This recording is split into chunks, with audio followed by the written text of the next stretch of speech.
So in the Parsha of Tzav, as we mentioned yesterday, we have the responsibility and the role of the Kohen in the Beis Hamikdash, in the Mishkan, the sanctuary. And one of the commandments that we find, very interesting, in the beginning of chapter 6, is about the fire on the altar.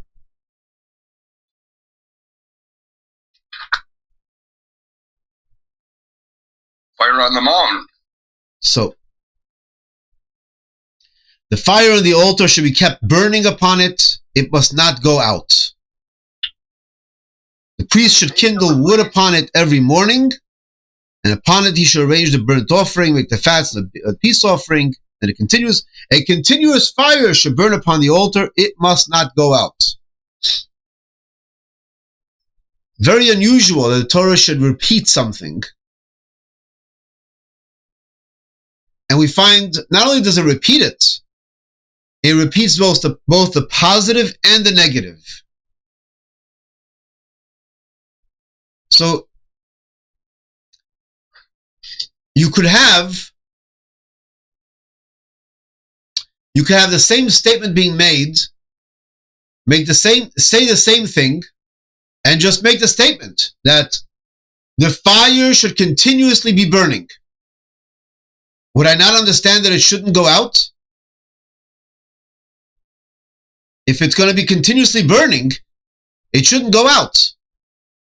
Conversely, if it would say, the fire on the altar should never go out, I would also understand that it should be continuously burning. If it's never going to go out, it must be continuously burning.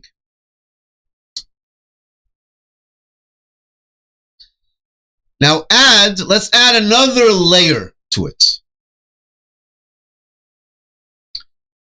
The Talmud tells us that there was also a divine fire.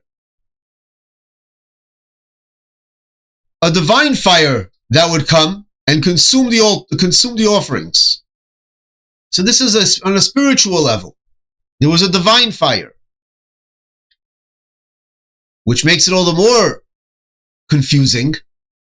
If there's a divine fire, why the caution that I have to make sure that there's a continuous fire? Don't let it go out. If there's a divine fire, there's a divine fire. And we have the story in the prophets about Elijah.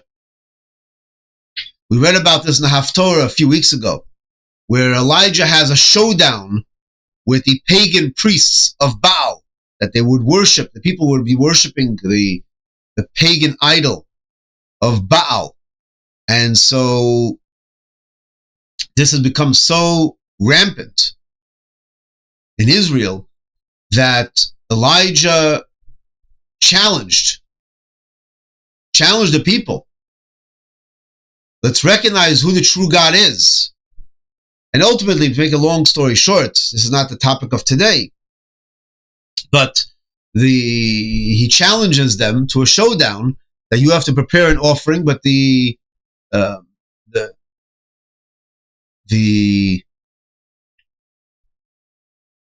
point over here is none of us have to prepare a fire. That's the trick involved. We cannot bring a fire.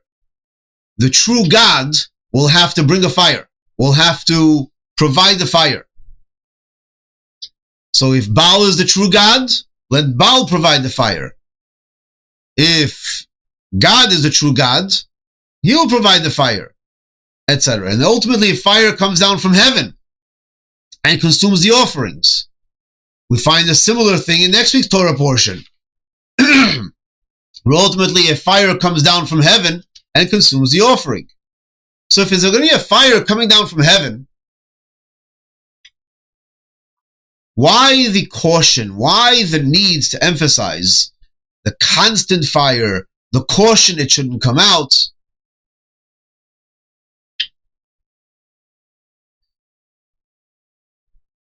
So let's understand this, bring it back home to ourselves.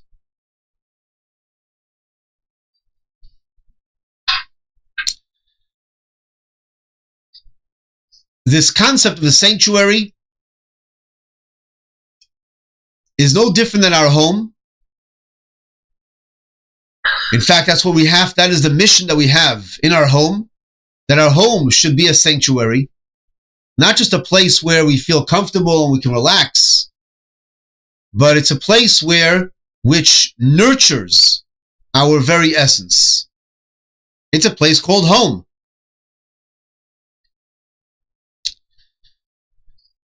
In our own self,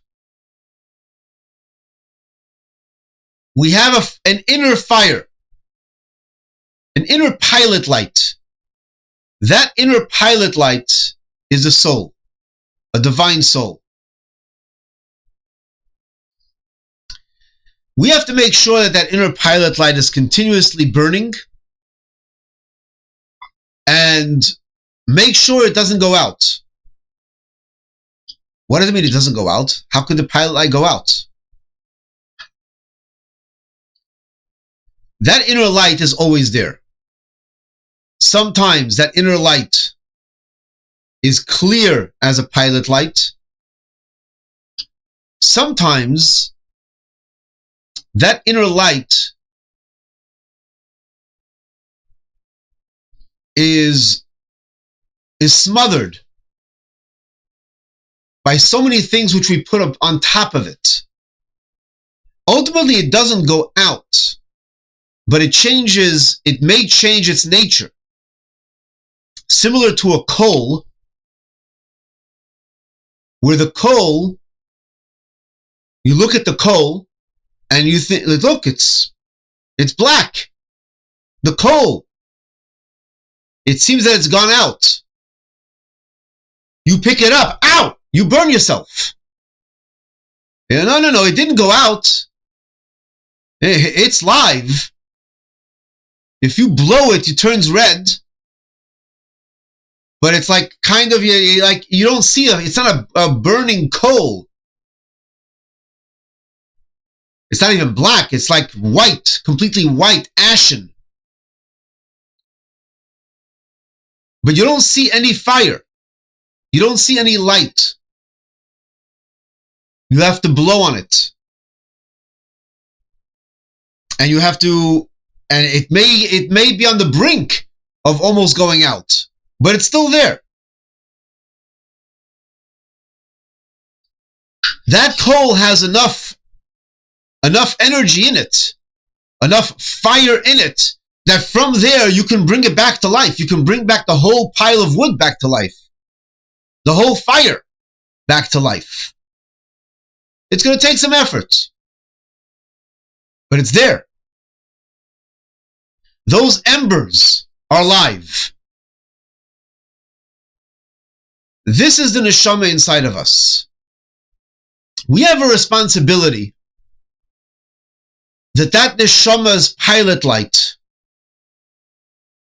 is burning.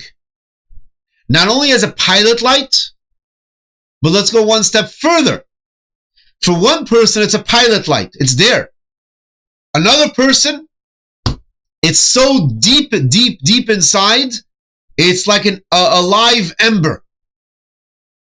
And in another person, you see that soul on fire.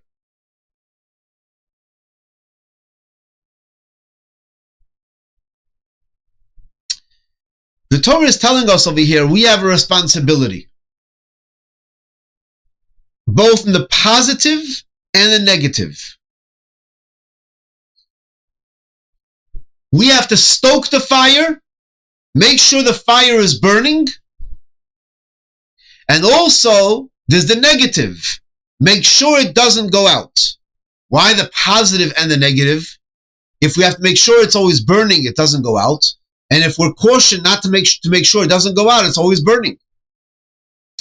That's because in the Torah, there are also positives and negatives.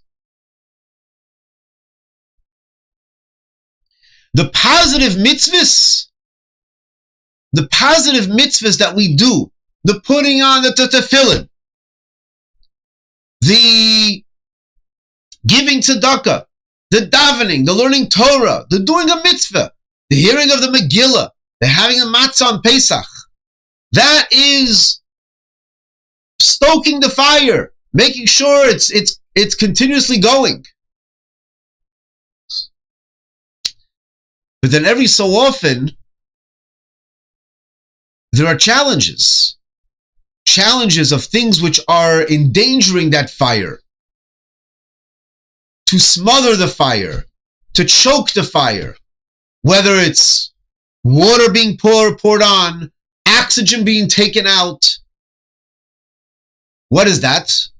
Those are the negative things, the forbidden things in the world that can smother that fire. So we are cautioned in the Torah to avoid the forbidden, because the forbidden areas is what chokes the fire. And the mitzvahs, it's what fuels the fire. So imagine at the same time you have the choking and the fueling. It's a little bit complex. Yeah. So we have, the Torah is telling us both the positive and the negative. In our own soul, we should stoke the fire, fuel the fire, give it more wood, fuel it. At the same time, be careful from things that can choke the fire. But isn't it divine? Goodness always prevails. Right, goodness always, isn't it divine? Isn't it always there? Yes, it is divine, and it is always there. But it's up to us to make sure that it just doesn't just remain a live ember. It's our responsibility to make sure that it's ablaze. That's why we do this every day. That's how I live my life. There is a story we can relate to on this, a metaphor. You have two people on a plane. One person was upgraded, just, never expected anything like this, but was upgraded to first class. Got enough mileage, and boom, just happens to be upgraded. Wow, I can't believe this. Can't beat that. I'm in first class now.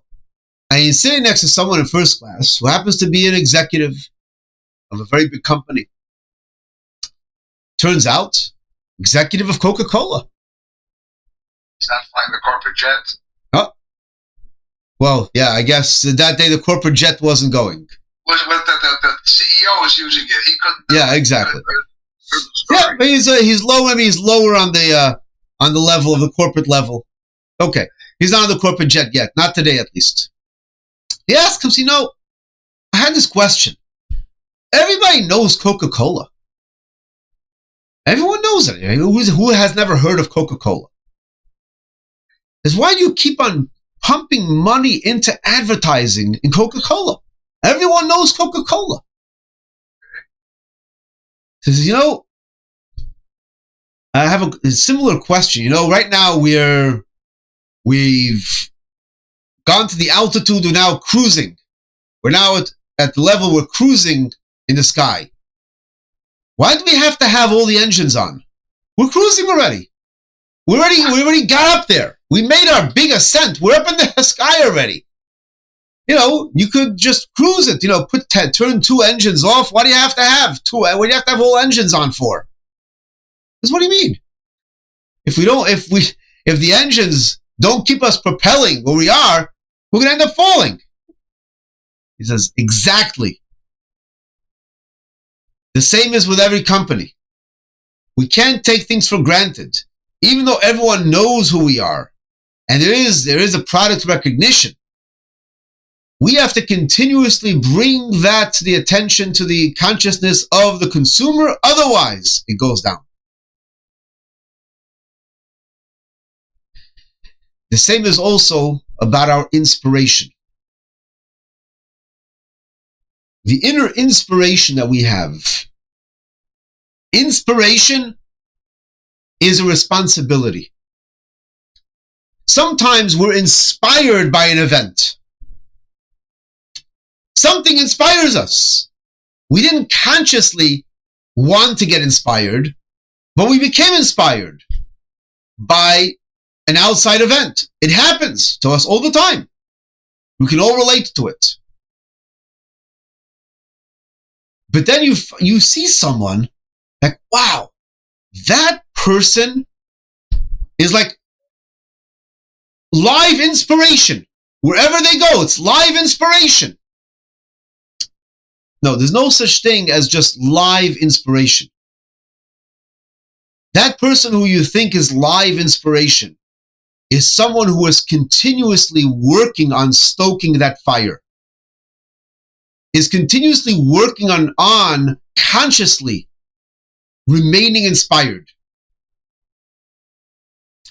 That is what we do every day. The reason we get on, we do a morning davening, is to stoke that fire, to inspire us for the day. And then there are other periods during the day we also need a little bit more inspiration. So find ways of continuously stoking that fire. Sometimes during the day we have challenges that those challenges are endangering the fire itself, attempting to choke the fire.